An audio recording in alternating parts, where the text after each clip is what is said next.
యోహాను సువార్త 18వ అధ్యాయము 14వ వచనాన్ని మన జ్ఞాపకం చేసుకుందాం.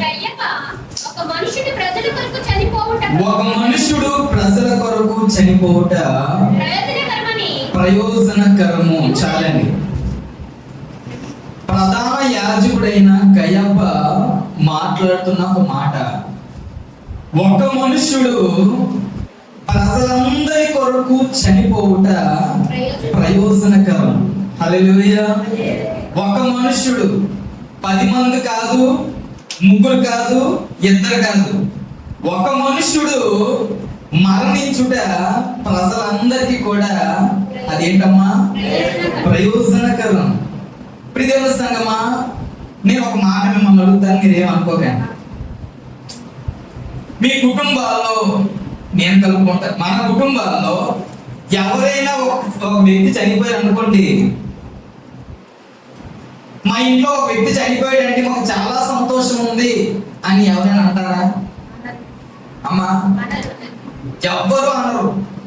అది ఎంత తాగుబోతుడైనా, అది ఎంత తిరుగుబోతుడైనా, ఎందుకు పనికిరాని వాడైనా సరే, ఆ వ్యక్తి చనిపోతే ఆ కుటుంబంలో అందరూ ఏడుస్తారు, బాధపడతారు, సంతాపము తెలియజేస్తారు, రోధిస్తారు. ప్రియమైన సంగమా, ఎవరు సంతోషించరు. కానీ బైబిల్ సెలవిస్తున్న ఒక మాట ఏంటంటే, ఒక మనుష్యుడు మరణించుట ప్రజలందరికీ కూడా ప్రయోజనం. ప్రియమైన సంగమా, ఒక కుటుంబంలో ఒక గవర్నమెంట్ ఉద్యోగి ఉన్నాడు అనుకోండి, ఆ వ్యక్తి చనిపోతే చివరిలో ఆఖరిలో అందరూ ఏమాట అంటారంటే, పోతే పోయాడు లేదా, చనిపోతే చనిపోయాడు, కానీ ఆ ఉద్యోగము తన భార్యకు వచ్చింది, ఆ ఉద్యోగము తన పిల్లలకు వచ్చింది, కాస్త కోస్త కొంచెము ప్రయోజనం అనుకుంటారు. ప్రియమైన సంగమా, ఆ కుటుంబంలో 3 ఉన్నారనుకోండి, 3 పిల్లలు ఉంటే 3కి వచ్చేస్తుందా జాబ్? ఒకరికే ఇస్తారు. అది ఎవరి మట్టుకు ప్రయోజనం అంటే, ఆ పొందుకున్న వ్యక్తికి మాత్రమే ప్రయోజనం.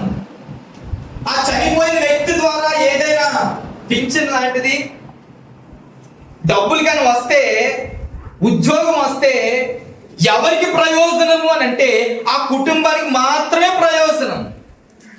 కానీ వాక్యం సెలవిస్తుంది, ఒక మనుషుడు చనిపోవుట ప్రజలందరికీ కూడా ప్రయోజనం. ప్రియమైన సంఘం, ఒక దేశానికి కాదండి, ఒక రాష్ట్రానికి కాదు, ఒక మతానికి కాదు, ఒక కులానికి కాదు, ఒక వర్గానికి కాదు, ప్రపంచమంతా మానవాళికి ప్రయోజనం. ఏమిటి ఆ ప్రయోజనం అంటే, ఒక మనుష్యుడు చనిపోవుట ప్రపంచానికే ప్రయోజనం. హల్లెలూయా. ప్రియమైన సంఘం, ఈ వాక్యాన్ని మనము జ్ఞాపకం చేసుకుంటే, యేసు ప్రభువారు సిద్ధపడ్డారు. ఆయన, నా సమయం ఆసన్నమైంది, నేను సిలువకు అప్పచెప్పబడాలి అని ఆయన సిద్ధపడి, ఆయన శిష్యులను వెంటబెట్టుకొని గెత్సేమనే తోటలో ఆయన ప్రార్థన చేస్తూ ఉన్నాడు. సిలువ యాగం కొరకు ఆయన సిద్ధపడుతూ ఉన్నాడు. ప్రియమైన సంగమా, యేసు ప్రభువుతోనే ఉంటూ, యేసు ప్రభువుతోనే తిరుగుతూ, యేసు ప్రభు పంచిపెట్టిన రొట్టెలను తింటూ, ప్రియమైన యేసు ప్రభుని ప్రేమించినటువంటి ఒక శిష్యుడు ధనాన్ని ప్రేమించి, ధనాన్ని సమకూర్చుకోవాలని, ధనం కొరకు కక్కుర్తుపడి, ధనాన్ని దాచుకోవాలని, పేరు ప్రఖ్యాతులు సంపాదించుకోవాలని, ప్రియమైన సంగమా అందరికంటే గనులుగా నేను ఉండాలని, ప్రియమైన సంగమా యేసు ప్రభు వారిని అమ్మివేశాడు. ధనానికి అమ్మివేసి సైనికులు వెంట పెట్టుకొని, యేసు ప్రభు వారు ఏ తోటలో అయితే ప్రార్థన చేస్తున్నాడో ఆ గెత్సేమనే తోటలోకి, ప్రియమైన సంగమా సైనికులు వెంట పెట్టుకుని వచ్చాడు. సైనికులందరూ కూడా వెతుకుతున్నారు యేసు ప్రభు వారిని, ఎక్కడ దొరుకుతాడో పట్టుకుందామా అని. ప్రియమైన సంగమా, యేసు ప్రభు వారు ఆ సైనికులను చూసి వారికి ఎదురుపడి, మీరు ఎవరిని వెతుకుతున్నారు? సైనికులారా, మీరు ఎవరి కోసం వెతుకుతున్నారు అని అంటే, నజరేయుడైన యేసుని మేము వెతుకుతున్నాం అని అంటే యేసు ప్రభువు అంటారు, మీరు వెతుకుతున్న ఆ నజరేయుడైన యేసును నేనే. హల్లెలూయా. ఎవరో అప్పచెప్పలేదండి, ఎవరో బంధించలేదు ఆయన్ని, ఆయనంతటా ఆయనే అప్పచెప్పుకున్నాడు. హల్లెలూయా. వెంటనే ఈ ఇస్కరియోతు యోధ వచ్చి, బోధకుడా నీకు శుభం అని ఒక కపటమైన ముద్దు పెట్టాడండి. ఎప్పుడైతే ముద్దు పెట్టాడో సైనికులకు ఒక కన్ఫర్మేషన్ వచ్చింది.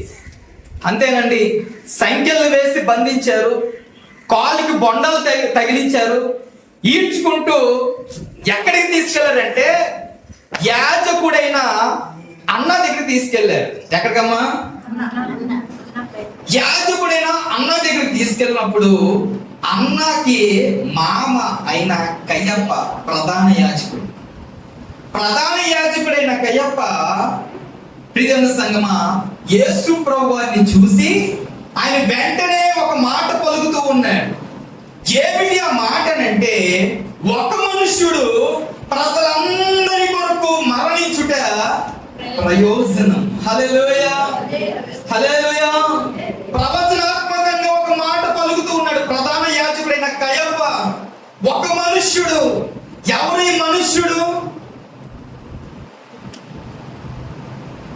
ఆ మనుషుడు మరణం వల్ల మనకు కలిగే ప్రయోజనం ఏమిటి అని ఆలోచన చేస్తే ప్రియమైన సంగమా ఎవరో మనుష్యుడు అని అంటే చూడండి,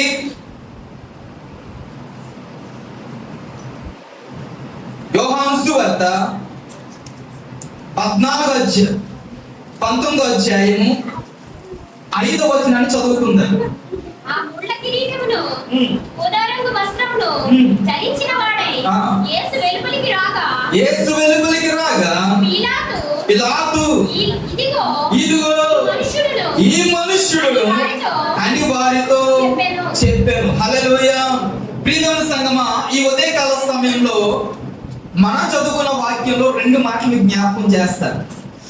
ఒక మనుష్యుడు ప్రజలందరి కొరకు మరణించుట ప్రయోజనం. ఎవరు ఆ మనుష్యుడు? ఆ మనుష్యుడు మరణించడం వల్ల మనకు కలిగే ప్రయోజనం ఏంటి? ఈ 2 మాటలు మనం జ్ఞాపకం చేసుకొని వర్తమానం ముగించుకుందాం. హల్లెలూయా. మొదటిగా ఎవరు ఆ మనుష్యుడు అని అంటే ప్రియమైన సంగమా పిలాతు అంటున్నాడు, ఈ మనుష్యుడిని చూడండి. ప్రియమైన సంగమా అప్పటికే యేసు ప్రభువారిని చెరసాలలో పెట్టేశారండి. యేసు ప్రభువారిని కొరడాలతో కొట్టారు, ముళ్ళ కిరీటాన్ని ధరింపజేశారు, తన వస్త్రాలు చించి చీటీలు వేసుకున్నారు, పిడిగుద్దులు గుద్దారు, ముఖం మీద ఉమ్ము వేశారు, గడ్డాన్ని పెరిగారు, ఊదా రంగు వస్త్రాన్ని ధరింపజేసి పిలాతు దగ్గరికి నిలబెడుతూ ఉన్నారు. ఎప్పుడైతే పిలాతు ఆ ఊదా రంగులో దుస్తుల్లో రక్తసిక్తమైన యేసుని ఎప్పుడైతే చూశాడో ఒక వెర్రి కేక వేస్తూ ఉన్నాడండి, ఇదిగో ఈ మనుష్యుడు. హల్లెలూయా. ప్రియమైన సంగమా, ఓ యూదా ప్రజలారా, ఓ ప్రధాన యాజకులారా, ఓ మత పెద్దలారా, మీరు కనులెత్తి ఈ మనుష్యుని చూడండి. ఎవరో మనుష్యుడు?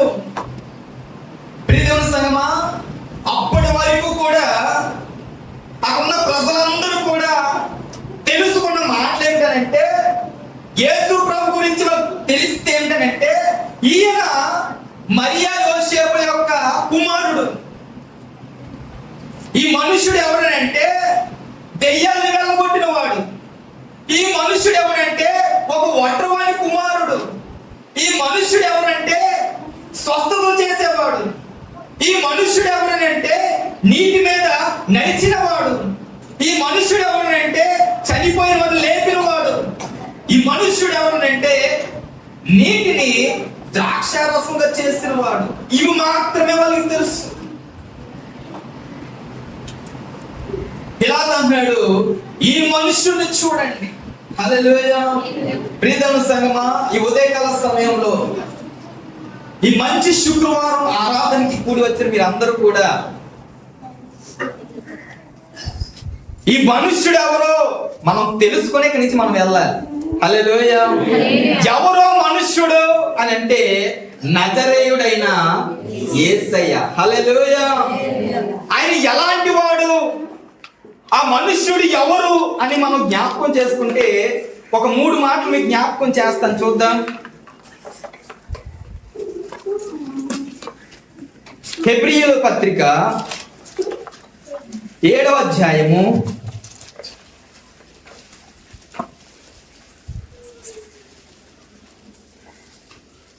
36వ వచనం చదువుకుంటా. పవిత్రుడును నిర్దోషియు నిష్కల్మషుడు పాపుల్లో చేరక ప్రత్యేకముగా ఉన్నవాడు ఆకాశ మండముల కంటే మిక్కిలి హెచ్చైన వాడైనను ఇట్టి ప్రధాన యాజకుడు మనకు సరిపోయినవాడు. హల్లెలూయా. ఒక మనుష్యుడు ప్రజలందరి కొరకు మరణించుట ప్రయోజనం. ఎవరు ఆ మనుష్యుడనంటే అపోస్తలుడైన పౌలు మాట్లాడుతున్న మాట ఏంటంటే ఆయన పవిత్రుడు, ఆయన పరిశుద్ధుడు, ఆయన పాపులతో చేరక ప్రియదర్శంగా ప్రత్యేకముగా ఉండినవాడు. హల్లెలూయా. నీవు నేను మనం అందరము కూడా ఆరాధిస్తున్న దేవుడు ఎవరో తెలుసండి? మన కొరకు ప్రాణ త్యాగం చేసిన దేవుడు ఎవరో తెలుసా? ప్రియదేవుని సంగమా, ఆయన పరిశుద్ధుడు. హల్లెలూయా. మనం చదువుకుంటున్న గ్రంథము పరిశుద్ధ గ్రంథం. ఆయన మాటలో కానీ, ఆయన చూపులో కానీ, ఆయన నడవడికలో కానీ, ప్రియదేవుని సంగమా, ఆయన ఉన్న ప్రదేశంలో కానీ, ఆయన పడకలో కానీ ఎటువంటి అపవిత్రకి చోటు లేదు. ఆయన పాపుల్లో చేరక ఆయన అందరిలోనూ ప్రత్యేకంగా ఉండినవాడు. హల్లెలూయా. ఆయన పరిశుద్ధుడు. ప్రియదర్శంగా ప్రపంచానికి ఒక సవాలు ఇస్తున్నటువంటి వ్యక్తి అండి. నాలో పాపం ఉన్నదని మీలో ఎవరైనా స్థాపించగలరా అని ఒక సవాలు ఇస్తున్నటువంటి ఏకైక వ్యక్తి మనం ఆరాధిస్తున్న నజరేయుడైన యేసు. హల్లెలూయా. ఎవరు ఈ మనుష్యుడు అని అంటే ఆయన పరిశుద్ధుడు. ఆయన ఎటువంటి పాపం లేదండి. ఆయన జీవిత కాలం అంతా మనం చూసిన ఏ చిన్న తప్పిదము, ఏ చిన్న నిష్కలంకము కూడా ఆయనలో మనకు కనబడదు. కారణం చెప్పనా? ఆయన పవిత్రుడు. హల్లెలూయా. హల్లెలూయా. ఇంకా మన జ్ఞాపకం చేసుకుంటే చూద్దాం.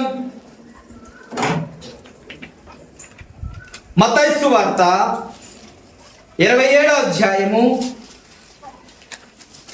54వ వచనం చదువుకుందాం.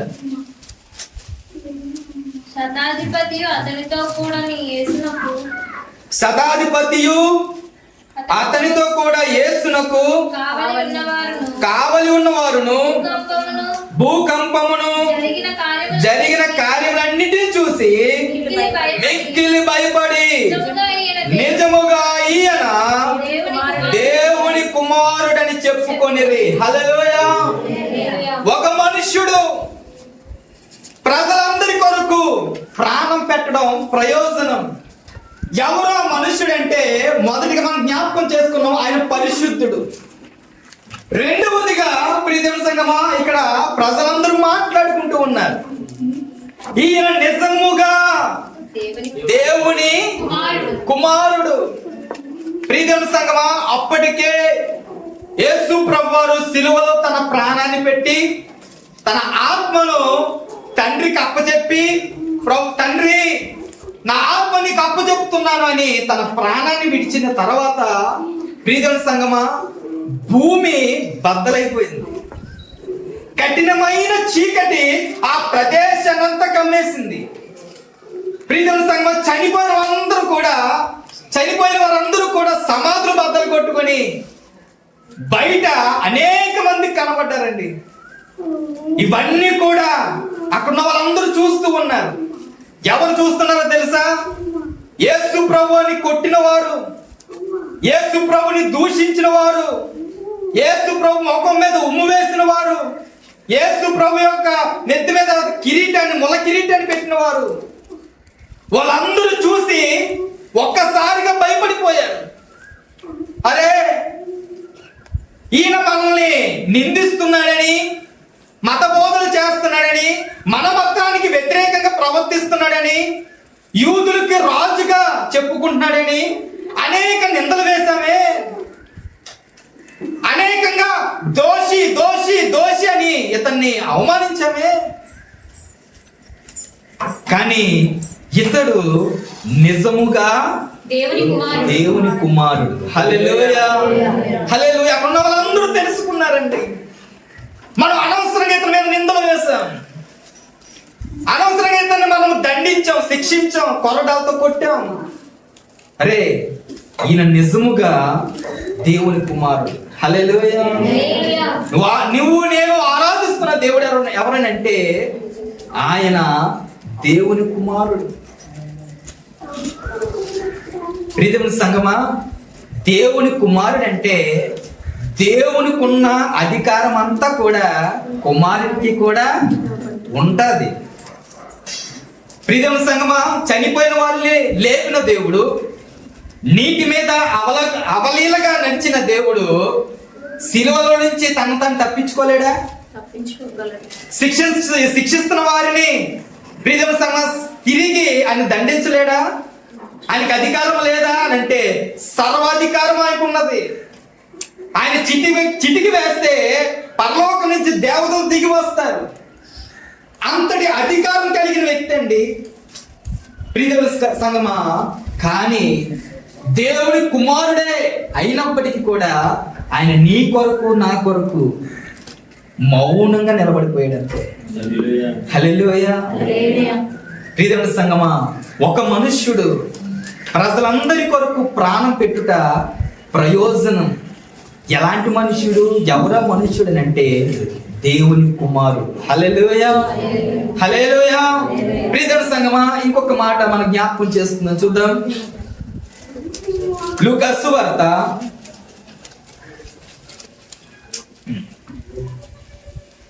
23వ అధ్యాయము 47వ వచనం. శతాధిపతి జరిగినది చూచి నిజముగా నీతిమంతుడై ఈ మనుష్యుడు నిజముగా నీతిమంతుడై ఉండనని చెప్పి దేవుణ్ణి మహిమపరిచెను. హల్లెలూయా. ఒక మనుష్యుడు ప్రజలందరి కొరకు ప్రాణం పెట్టుట ప్రయోజనం. ఎవరు మనుష్యుడు అంటే ఇక్కడ శతాధిపతి చెప్తున్నాడు, ఆయన నీతిమంతుడు. హల్లెలూయా. చెప్పండి, ఎవరమ్మా? నీతిమంతుడు. అటువంటి ఆయనలో ఎటువంటి దుర్నీతి లేదు. ఆయన బ్రతుకు కాలం అంతా కూడా నీతిగా యథార్థంగా జీవించినటువంటి వ్యక్తి ఎవరనంటే నజరేయుడైన యేసు. హల్లెలూయా. ప్రియమైన సంగమా, పాత నిబంధనలో ఉన్న ప్రజలందరూ కూడా ఒకటే పాట. ఏంటా పాట అంటే నీతిమంతులు లేరు, ఒక్కడు లేడు. నీతిమంతులు లేడు, ఒక్కడు లేడు అని ఇదే పాట ప్రతిరోజు. ఈ మాట దేవుడికి నచ్చలేదు. ఈ పాట దేవుడికి నచ్చలేదండి. ప్రియమైన సంగమా, దేవుడు అనుకున్నాడు మనుషులు నీతిమంతులుగా జీవించగలరు, మనుషులు పరిశుద్ధంగా జీవించగలరు, మనుషులు యథార్థంగా జీవించగలరు అని నిరూపించడానికే దేవుడు మానవుడిగా ఈ లోకానికి దిగి వచ్చాడు. హల్లెలూయా. మనిషిగా ఈ లోకానికి దిగి వచ్చాడు. మనలాంటి శరీరాన్ని, మనలాంటి దేహాన్ని ఆయన ధరించుకొని ఈ లోకానికి వచ్చాడండి. రావడమే కాదు కానీ ఆయన జీవించిన 33.5 సంవత్సరాలు ఆయన నీతిమంతుగా జీవించి చూపించాడు. హల్లెలూయా, హల్లెలూయా. ఈయన నిజముగా చెప్పండి నీతిమంతుడు. హల్లెలూయా. ఒక మనుష్యుడు ప్రజలందరి కొరకు మరణించుట ప్రయోజనం. ఎవరా మనుష్యుడంటే మొదటిగా ఆయన పరిశుద్ధుడు, రెండవదిగా ఆయన దేవుని కుమారుడు, మూడవదిగా ఆయన నీతిమంతుడు. ఇట్టి మనుష్యుడు ప్రజలందరి కొరకు చనిపోవుట ప్రజలకి ప్రయోజనం. హల్లెలూయా. దేవుని సంగమా, ఇది మనము ఎవరైనా చనిపోతే బాధపడతారు, దుఃఖపడతారు, కన్నీళ్లు కారుస్తారు, దిగ్భ్రాంతి ప్రకటిస్తారు. కానీ వాక్యం సెలవిస్తుంది ఇది మనకు ప్రయోజనం. ఒక మాటగా చెప్పాలంటే ఇది మన అందరం కూడా సంతోషించవలసిన విషయం. హల్లెలూయా. ప్రియమైన సంగమా, పాప బంధకాల నుంచి ఒక మనిషి విడిపించబడితే అది ఆనందమా దుఃఖమా? మాట్లాడమే. చాలా మందికి ఒక కన్ఫ్యూజన్ ఉంటుంది. గుడ్ ఫ్రైడే రోజు నవ్వాలా ఏడవాలా? గుడ్ ఫ్రైడే రోజు దుఃఖపడాలా సంతోషంగా ఉండాలా? నేనంటాను సంతోషంగానే ఉండాలి. హల్లెలూయా. ప్రభు అంటారు, మరి నా కొరకు ఏడకండ్రా బాబు, మీ కొరకు. పాపం యొక్క బంధకాల నుంచి దేవుడు నిన్ను నన్ను విడిపించి మనల్ని స్వతంత్రంగా చేశాడు. హల్లెలూయా. ఇది మానవులందరికీ కూడా ఆ మరణము ప్రయోజనకరం. హల్లెలూయా. హల్లెలూయా. ఎవరు మనుషుడు అంటే నజరేయుడైన యేసయ్య. హల్లెలూయా. మంచిది. అయితే ఆయన చనిపోవడం వల్ల మనకు కలిగే ప్రయోజనం ఏమిటి చూద్దాం. చూడండి, అరగంట అన్నారు, ఒక పావు గంట.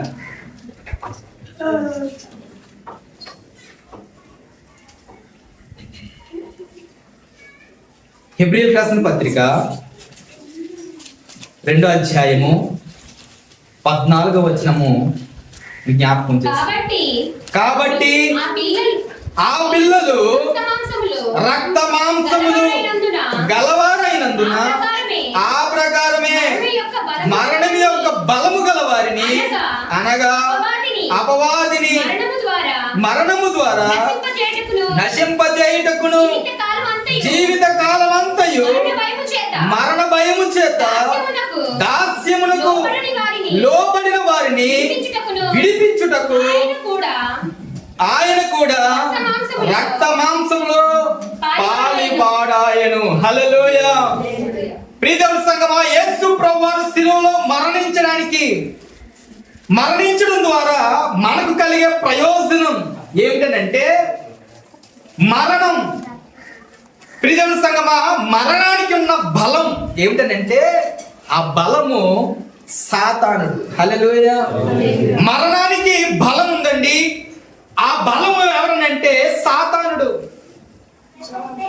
దేవుడు సాతాను యొక్క బంధకాలలో నుండి, అపవాది యొక్క తంత్రాలలో నుండి మానవుని విడిపించాలని కోరుకున్నాడు. ప్రజలందరూ కూడా బందీలుగా ఉన్నారు. ప్రజలందరూ కూడా పాపంలో పడిపోయి ఉన్నారు. ప్రజలందరూ కూడా మరణానికి పాత్రులైపోతున్నారు. వారిని విడిపించాలని దేవుడు నిర్ణయించుకున్నాడు. హల్లెలూయా. ఏమిటి మరణం అని అంటే, ప్రియమైన సంగమా, పాపము. హల్లెలూయా. పాపమే మరణం. దురాశ గర్భమును ధరించి పాపమును కనగా పాపము పరిపక్వమై ఏంటంటమ్మా మరణం. శరీర మనసు కలిగిన ఆ మరణాన్ని దేవుడు తీసివేయాలనుకున్నాడు. హల్లెలూయా. ప్రియదేవుని సంగమా, దేవుడిని నిర్ణయించుకొని ఆయన ఈ భూలోకానికి దిగి వస్తూ ఉంటే సాతాను యొక్క గుండెల్లో రైలు పరిగెట్టే. ఇదేంటి, నా ఉద్దేశాలన్నీ కూడా తీసివేయడానికి, నా బంధకాలు ఉన్న ప్రజలందరినీ కూడా రక్షించడానికి యేసయ్య లోకానికి వస్తున్నాడు. ఎలాగైనా సరే ఆ మహత్కరమైన కార్యము జరగకుండా చూడాలని యేసు ప్రభువు బాలుడిగా జన్మించినప్పుడే యేసయ్యని చంపించాలని ఎన్నో కుతంత్రాలు రాజు ద్వారా, ప్రియమైన సంగమా 2 సంవత్సరాల లోపున పిల్లలందరినీ కూడా చంపించేమని ఒక ఆజ్ఞ ఇచ్చాడు. ఏదోలాగా అందరూ నుంచి యేసుప్రభువు తప్పించుకున్నారండి. తర్వాత యేసుప్రభువు పెద్దవారు అయినప్పుడు 40 దినాలు ఉపవాసం ఉండి ప్రార్థన చేస్తున్నప్పుడు సాతానుడు ఎలాగైనా యేసుప్రభువుని పడగొట్టాలని, ఎలాగైనా సరే ఓడించాలని ప్రియమైన సంఘం ఎన్నెన్నో కుతంత్రాలు డిబేట్ పెట్టుకున్నాడు యేసుప్రభువు వారితో. ఇదిగో నీకు ఆకలేస్తుంది కదా, నువ్వు బలహీనంగా ఉన్నావు కదా, ఈ రాళ్ళని కూడా రొట్టెలుగా చేసుకోవచ్చు కదా, నాకు సాష్టాంగ నమస్కారం చేస్తే ఇదిగో కనబడుతున్న ఈ లోకాన్ని అంతా కూడా నీకు ఇచ్చేస్తానన్నాడు. వాటికి దేవుడు ఒప్పుకోలేదండి. హల్లెలూయా. ఎన్నో మార్లు తన వెనక ఉన్న శిష్యుల్లో దూరాడు సాతానుడు. పేతురులో దూరి ప్రభువా ఈ సిలువ యాగం నుంచి దూరం అయిపోను కాక అన్నాడు. రే సాతానా వెనక్కి వెళ్ళన్నాడు. ఆయన గ్రహించాడండి.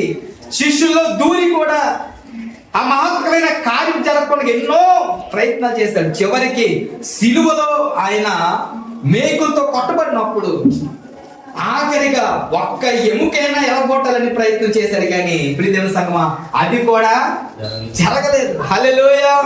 ప్రియదేవుని సంగమా యేసయ్య సిలువ దగ్గర ఆయన పాదాల కింద సాతాన్ని చితకద్రొక్కాడు. హల్లెలూయా. ప్రియదేవుని సంగమా ఇప్పుడు మరణం అంటే క్రైస్తవులకు భయం లేదు. ఎందుకంటే సాతాను యొక్క బంధకాల నుంచి క్రైస్తవులుగా పిలవబడుతున్న మనము విడిపించబడ్డాం. హల్లెలూయా. అందుకనే బైబిల్ సెలవిస్తుంది, మరణమా నీ ముళ్ళు ఎక్కడ, మరణమా నీ విజయం ఎక్కడ. హల్లెలూయా. అపోస్తలుడైన పౌలు అంటాడు, బ్రతుకుట క్రీస్తే, చావైతే నాకు లాభం. మొన్న ప్రకటాల గారు చనిపోయినప్పుడు సేవకులందరూ కూడా ఒకే మాట, ఎంతమంది చంపుకుంటారో చంపుకోండి, మాకు మరణం అంటే భయం లేదు. అలాంటి ప్రవీణులు ఎంతో మంది పుట్టుకొస్తారని చెప్పగలిగారు. ఎందుకు అని అంటే క్రైస్తవుడు ఒక్కడే మాట చెప్పగలడు. హల్లెలూయా. మరణం తర్వాత మనకు జీవం ఉంది. హల్లెలూయా. యేసయ్య ఎలాగైతే తిరిగి లేచాడో మనము కూడా ఒక రోజున తిరిగి లేపబడ్దుము గాక. హల్లెలూయా.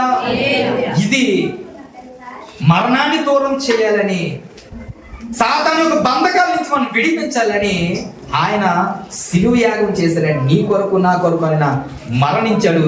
ఇది మనకు ప్రయోజనం. హల్లెలూయా.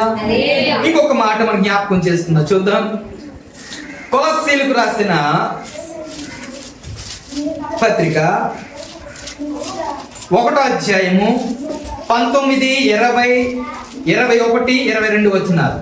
ఆయన యందు సంపూర్ణత నివసింపవలననియు ఆయన శిలువ రక్తము చేత సంధి చేసి ఆయన ద్వారా సమస్తమును అవి భూలోకమందున్నవైనను పరలోకమందున్నవైనను వాటన్నిటిని ఆయన ద్వారా తనతో సమాధాన పరుచుకోవాలనని తండ్రి అభిష్టమాయను మరియు గత కాలమందు దేవునికి దూరస్తులను మీ దుష్క్రియల వలన మీ మనస్సులో విరోధ భావం గల వారనై ఉండి మిమ్మును కూడా తన సన్నిధిని పరిశుద్ధులుగాను నిర్దోషులుగాను నిరపరాధులుగాను నిలవబెట్టుటకు ఆయన మాంసయుక్తమైన దేహమందు మరణము వలన ఇప్పుడు మిమ్మును సమాధాన పరిచయం. హల్లెలూయా. యేసుక్రీస్తు ప్రభువారు ఆయన సిలువలో మరణించడం ద్వారా మనకు కలిగే ప్రయోజనం ఏమిటంటే, ప్రియదేవుని సంగమా, ఆదియందు దేవుడు తన పోలిక చొప్పున మనుషులను సృజించాడు. మనుషుల ద్వారా ఆయనకు ఉద్దేశం నెరవేర్చబడాలని, మనుషుల ద్వారా ఆయన సంతోషించాలని, స్తుతింపబడాలని దేవుడు మానవుని సృష్టించాడు. ప్రియదేవుని సంగమా, ప్రతిరోజు కూడా చల్లకాలమున ఆయన ప్రతిరోజు ఆదాము అవ్వ దగ్గరికి వచ్చి ఆయన ముచ్చటించేవారు, ప్రతిరోజు మాట్లాడుతూ ఉండేవారండి. ప్రియదేవుని సంగమా, ఒక రోజున మనిషి ఏదైతే చేయకూడదో, దేవుడు ఏదైతే చేయకూడదని చెప్పాడో వాటిని చేయడానికి మనిషి ఇష్టపడ్డాడు. పాపానికి దగ్గరైపోయాడండి. పాపంలో పడిపోయాడు మనిషి.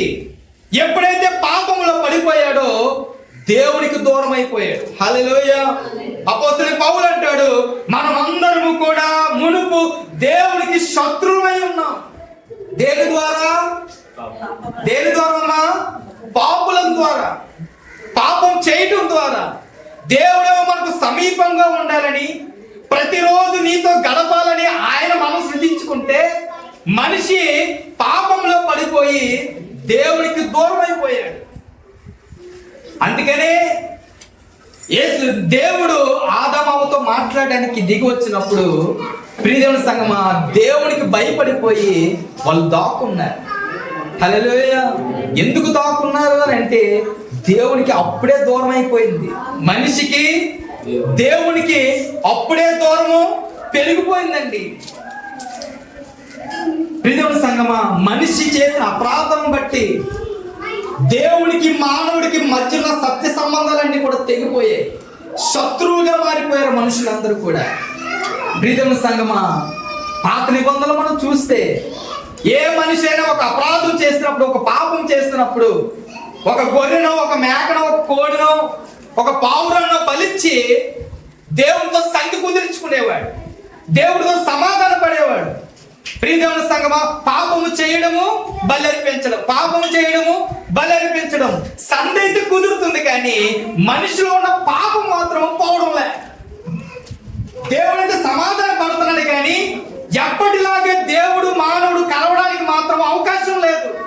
కారణం ఏంటంటే ఆయనేమో పరిశుద్ధుడు, మనమేమో పాపులం. ఆయనతో మనం కలవాలనంటే నీవు నేను మనందరం కూడా పరిశుద్ధులుగా ఉండాలి. అయితే పాత నిబంధనలంతా కూడా ప్రజలు దేవుడితో సమాధానం అయితే పడుతున్నారు, కానీ పాపాన్ని అయితే తీసుకోలేకపోతున్నారు. ప్రియదేవుని సంగమా ఇది యేసు ప్రభువుని గ్రహించి ఇలా ఎంతకాలం దేవుణ్ణి మానవుణ్ణి కలపాలి, దేవుని యొద్దకు మానవుని చేర్చాలి, సమాధానపరచాలని ఒకే ఒక బలియాగముగా, బలి పశువుగా ఆయన లోకానికి దిగి వచ్చాడు. హల్లెలూయా. ఒకే ఒక బలియాగం. ప్రియదేవుని సంగమా ఆయన రక్తంలో కడగబడిన నీవు నేను మనం అందరం కూడా ఇప్పుడు పరిశుద్ధులుగా మార్చబడిపోయాం. హల్లెలూయా. ఇప్పుడు దేవునికి మనం సమీపం అయ్యామండి. ఒకప్పుడు దేవునికి దూరం అయిపోయిన మానవుడు యేసయ్య మరణం ద్వారా ఇప్పుడు దేవునికి సమీపస్తుడయ్యాడు. హల్లెలూయా. ఒకనొక రోజున ప్రియదేవుని సంగమా ఆశీర్వాదాలకి దూరం అయిపోయిన మానవుడు, దీవెనలకు దూరం అయిపోయిన మానవుడు, కఠినమైన దాస్యంలో బ్రతుకుతున్న మానవుడు, దేవుడు ఆశీర్వదించాలంటే మధ్యలో ఆయనకి మనకి అడ్డుగోడగా ఏముండేదంటే పాపం ఉండేది. ఆ పాపాన్ని తొలగించడానికి యేసయ్య నీ కొరకు నా కొరకు ఆయన బలియాగం అయ్యాడండి. హల్లెలూయా. ఇప్పుడు నిన్ను నన్ను దేవుడితో కలిపాడు ఆయన. నీతిమంతులుగా మనం మార్చి ఆ పరిశుద్ధమైన స్థలములో దేవుడు నిన్ను నన్ను నిలవబెట్టగలిగాడు. హల్లెలూయా. అది మనకి ప్రయోజనం. యేసు రక్తంలో ఎవరైతే కడగబడతారో, యేసు రక్తంలో ఎవరైతే తన పాపములు కడుక్కుంటారో వారందరూ కూడా నీతిమంతులు. హల్లెలూయా. మనం అందరము కూడా ఆ పరిశుద్ధమైన స్థలములో ఒక రోజున యేసు ప్రభుతో మనం కూడా జీవిస్తాం. హల్లెలూయా. హల్లెలూయా. ఈ ధన్యతను మానవుడికి ఇవ్వడానికే ఆయన సిలువలో బలియాగం అవ్వాల్సిన పరిస్థితి వచ్చింది. హల్లెలూయా. ఇది మానవులందరికీ కూడా చెప్పండి ప్రయోజనం. హల్లెలూయా. ఇంకొక మాట నేను జ్ఞాపకం చేస్తాను, చూద్దాం. యోహాను పత్రిక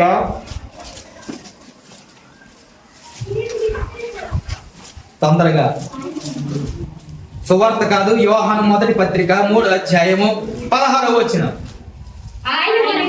ఆయన మన నిమిత్తము తన ప్రాణమును పెట్టెను గనుక దీని వలన ప్రేమ ఎట్టిదని తెలుసుకొనుచున్నాము. మనము కూడా సహోదరు నిమిత్తము మన ప్రాణములు పెట్ట బద్ధులమై ఉన్నాం. హల్లెలూయా, హల్లెలూయా. ప్రియమైన సంగమా, యేసు ప్రభువారు ఒక మనుష్యుడు ప్రజలందరి కొరకు మరణించుట ప్రయోజనం.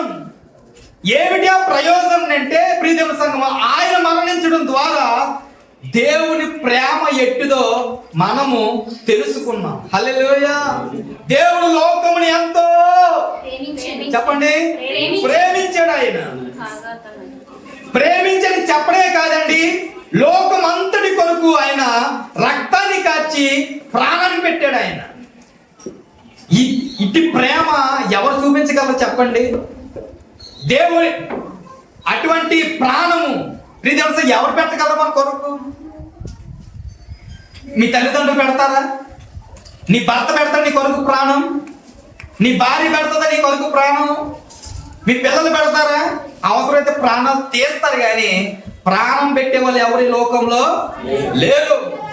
నీ ఆస్తి కొరకు, అంతస్తు కొరకు, పరువు కొరకు, మర్యాద కొరకు ప్రాణం తీసేవారు లోకంలో ఉన్నారు, కానీ ఒక మనిషి కొరకు ప్రాణం పెట్టగలిగిన వాడు నా యేసు ఒక్కడే. చెప్పండి గట్టిగా, హల్లెలూయా, హల్లెలూయా. ఇటు ప్రేమను మనము తెలుసుకున్నాం. ఎలాగనంటే ఆయన శిలువలో మరణించడం ద్వారా. హల్లెలూయా. ఈరోజు అనేక మంది క్రైస్తవులు చేర్చబడుతున్నారంటే, దేవుని వాక్యం వినగలుగుతున్నారంటే, దేవుని మందిరానికి వస్తున్నారనంటే ప్రియ దేవుని సంఘం కారణం ఒక్కటే, దేవుని ప్రేమను బట్టే. హల్లెలూయా. ఇందాక ప్రవీణ్ జ్ఞాపకం చేశాడు. ప్రవీణ్ ప్రకటనలు గారు చనిపోయినప్పుడు ప్రియ దేవుని సంఘం ఒక భర్త చనిపోతే ఆ బాధ ఎలా ఉంటుందో భార్యకే తెలుసు. బాధ అంతా కూడా పంటి బిగబెట్టుకొని ఆవిడ ఆ ముందుకు వచ్చి, వీడియో ముందుకు వచ్చి మాట్లాడుతుంది, నేను వారికి క్షమిస్తున్నా. ఎవరు చెప్పగలరండి? ఎవరు చెప్పగలరు? ప్రియదేవుని సంగమా, దేవుని నమ్ముకున్న వారు మాత్రమే ఈ మాటను చెప్పగలరు. హల్లెలూయా. దేవుని నమ్ముకున్న వారిలో మాత్రమే ఈ ప్రేమ ఉంటుంది. ప్రపంచంలో 100%లో 80% ఒకరి పట్ల ఒకరు ప్రేమ చూపించేది క్రైస్తవులు మాత్రమే. ఇటువంటి ఏ సందేహం లేదు. హల్లెలూయా. 80%. గాంధీ తాత ఉన్నాడండి, చనిపోయాడు. ఎవరికి ప్రయోజనం? మన దేశానికి మాత్రం ప్రయోజనం. ఆ గాంధీ తాత అంతకుముందు ఎన్నో